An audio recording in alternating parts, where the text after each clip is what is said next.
विंध्य प्रदेश की मांग को लेकर हमेशा सुर्खियों में बने रहने वाले नारायण त्रिपाठी आज इंदौर दौरे पर आए हुए हैं। ईटीवी भारत के लिए वो खास मौजूद है। हम बात करते हैं। नारायण त्रिपाठी जी, आपका ईटीवी भारत में स्वागत है। विंध्य प्रदेश की मांग, अलग मांग को लेकर आप लगातार सुर्खियों में बने रहते हैं। क्या कारण है, क्यों बनना चाहिए विंध्य प्रदेश? विंध्य प्रदेश पहले से था।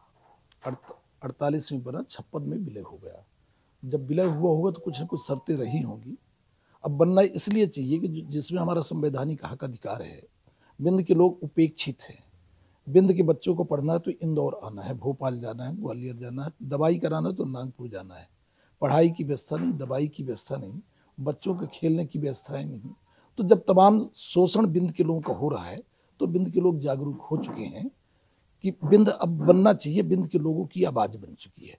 तो उनकी आवाज के रूप में मैं चारों तरफ भ्रमण करते हुए, जहां भी हमारे विंध्य के लोग हैं, इंदौर में हैं तो मैं यहाँ आता हूँ, मऊ में है तो अभी जाना है, नागपुर में है तो जाना है, रायपुर जा चुका, बिलासपुर जाऊंगा। विंध्य में जहां जहां भी लोग हैं विंध्य के, उन जगहों पर जाऊंगा, उनसे मिलूंगा, जागृत करूंगा। और विंध्य का पुनर्निर्माण अति आवश्यक है। अटल जी बोले भी थे कि छोटे राज्य बनेंगे, राज्य का विकास होगा। छत्तीसगढ़, झारखंड, उत्तराखंड 3 स्टेट बने अटल जी के जमाने में। और छत्तीसगढ़ जब हमसे अलग हुआ तो हमें लग रहा था कि ये कहाँ से तनख्वाहें बांटेगा, और आज छत्तीसगढ़ हमसे आगे निकलता दिख रहा है। और मध्य प्रदेश का भी नुकसान नहीं हुआ। तो भारतीय जनता पार्टी के पितृ पुरुष अटल जी का भी सपना था, उनकी सोच थी। और हमारा विंध्य संवैधानिक हक अधिकार है, हमारा था, इसलिए बनना चाहिए। इसके अलावा जिस तरह से आप वहां से एकमात्र विधायक है जो लगातार विंध्य को अलग प्रदेश की मांग कर रहे हैं, क्या वहां पर और विधायक भी आपके साथ है या आने वाले दिनों में साथ होने की उम्मीद है? देखिए, जो निर्वाचित विधायक हैं वो किसी न किसी दल से हैं। उनको दल की चिंता है, टिकट की चिंता है, अपने धंधा व्यापारों की चिंता है। धंधा व्यापार भी प्रभावित होंगे यदि बोले देते हैं तो। राजनीति का जो दौर है अब चेंज हो चुका है। मेरे साथ जहां तक मामला है, विंध्य के लोग की मैं आवाज हूं। विंध्य के लोग अब चाहते विंध्य बने।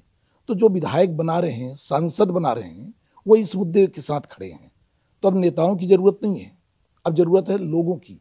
वो लोग ही चाहते हैं। हमारे यहाँ विंध्य का एक एक मजदूर चाहता है। वो समझदार हो चुका, जागरूक हो चुका मजदूर समझ रहा है कि यदि विंध्य बन जाए तो हमें ये किसी के सामने हाथ नहीं फैलाना पड़ेगा। हमारी जो विंध्य है वो हमारी जन्मभूमि है।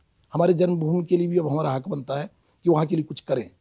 तो अब विंध्य की आवाज ही है, जो नेताओं की जरूरत नहीं है। नेताओं की मजबूरी है, नेता मजबूर हो जाएंगे कुछ दिनों के अंदर, और विंध्य के लिए गली गली वो भी चिल्लाएंगे। क्या आपको डर नहीं लगता, जैसा कि आपने भी बताया कि उनके कई जो जनप्रतिनिधि उनको सरकार से डर लगता है, चूंकि आप भी एक विधायक है, तो आपको डर नहीं लगता है कि सरकार कुछ आपके साथ? मैं कोई दल से पैदा नहीं हुआ। सबसे पहले तो मैं बता दूं, मुझे बिहार के लोगों ने पैदा किया। समाजवादी पार्टी से पहली बार विधायक बना। तो मुझे न दल की चिंता है, न टिकट की चिंता है। और मैं इस मुद्दे पे कहीं गलत नहीं हूँ। मैं तो बहस करने को तैयार हूँ कि कोई आज हिंदुस्तान में भारतीय जनता पार्टी से बगावत नहीं करना चाहिए। मैं बगावत नहीं कर रहा। मैं तो अटल जी की फोटो लगा के, अटल जी की नीतियों को लेके निकला हूँ कि हमारा बिंद भी बने। इसलिए कि हमारा बिंद था विकास। ये आज जो बिंद से लेके इंदौर यदि हम आते हैं, 1100-1200 किलोमीटर है। 1.5 दिन लगते हैं लोगों को पहुंचने के लिए। तो अब छोटा राज्य बनेगा तो राज्य का विकास होगा। मुझे डर इसलिए नहीं है कि मैं कोई धंधा व्यापार की राजनीति नहीं करता। मध्य प्रदेश मेरे कोई धंधा व्यापार नहीं है। तो मैं उस बिंद के लिए अब तय कर चुका हूं कि ये लड़ाई जो बिंद के लोग हैं उनकी आवाज बनकर मुझे लड़ना है और बिंद का पुनर्निर्माण कराना क्या है। मौजूदा सरकार आपकी बात जो मांग है उसको मांगने की दिख रही है, मानते हुए कुछ? यदि दिख रही होती, मैं तो ये मुद्दा तो 2005 से मैं चालू किया हूँ। तब मैं समाजवादी पार्टी से मिले था। माननीय मुलायम सिंह जी मुझे बोले कि ये हम बड़े राज्यों के पक्षधर हैं, हम महासंघ की बात करते हैं, हम छोटे राज्य का हम राज्यों का बंटवारा नहीं करते। ये तो भाजपा के एजेंडे में है छोटे राज्य बनाना। तो मुझे मौन होना पड़ा। फिर 2009 से मैं चालू किया। तो लगातार मैं चालू रखा। और भारतीय जनता पार्टी के तमाम हमारे मित्र मंत्री इस कार्यक्रम में, जब बिंद का कार्यक्रम हम करते थे भोपाल में, तो सभी लोग आते थे। किसी को कहीं कोई तकलीफ नहीं थी। ये भारतीय जनता पार्टी खिलाफ थोड़ी है, न बगावत है न खिलाफ है। विदर्भ आंदोलन को देवेंद्र फडणवीस, अटल जी जब प्रधानमंत्री थे उस समय नेतृत्व करते थे, और उनको महाराष्ट्र का मुख्यमंत्री बनाया गया। तो ये बागी बगावत नहीं है, ये तो सोच पर है।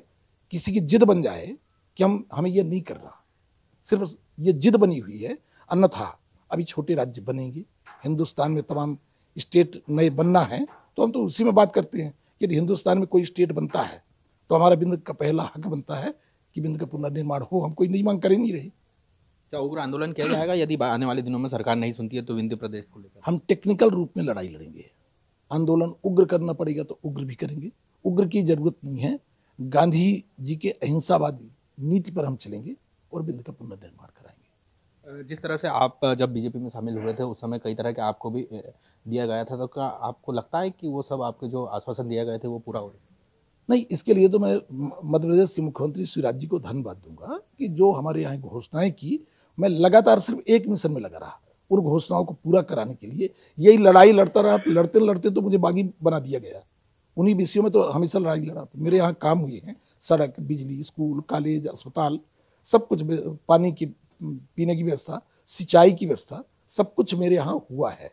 पर आज भी बिंद इतना उपेक्षित है कि वहाँ किसान परेशान है, मजदूर परेशान है, हमारे बच्चे परेशान हैं, हमारे यहाँ का व्यापारी परेशान है। कुछ धंधा व्यापार नहीं, इंडस्ट्री, हमारे यहाँ माइनिंग का 80% जो रॉ मटेरियल है वो बाहर जाता है। यदि उसका प्रोडक्शन वहाँ होने लगे तो हमारे बिंद की तो पूरी बेरोजगारी खत्म हो जाए। हमारे यहाँ बिंद में इतने तमाम खनिज संपदा भरी पड़ी है। सोना है, कोयला है, डायमंड है, लेटराइट है, बॉक्साइट है, सब कुछ भरा पड़ा है। हमारे यहाँ जंगल है, पहाड़ है, नदियाँ हैं। शेर की चर्चा होती है तो बिंद में सबसे ज़्यादा शेर हैं। व्हाइट टाइगर हमारे बिंद में है। हम तो टूरिज्म के दम पर बिंद को आत्मनिर्भर बिंद बना देंगे, जो मोदी जी का सपना है। पूरे देश में आत्मनिर्भर हिंदुस्तान बने, हमारी माई से प्रार्थना है, समृद्ध हिंदुस्तान बने। पर हमारा पहला स्टेट कहलाएगा बिंद, जो आत्मनिर्भर समृद्ध बन जाएगा।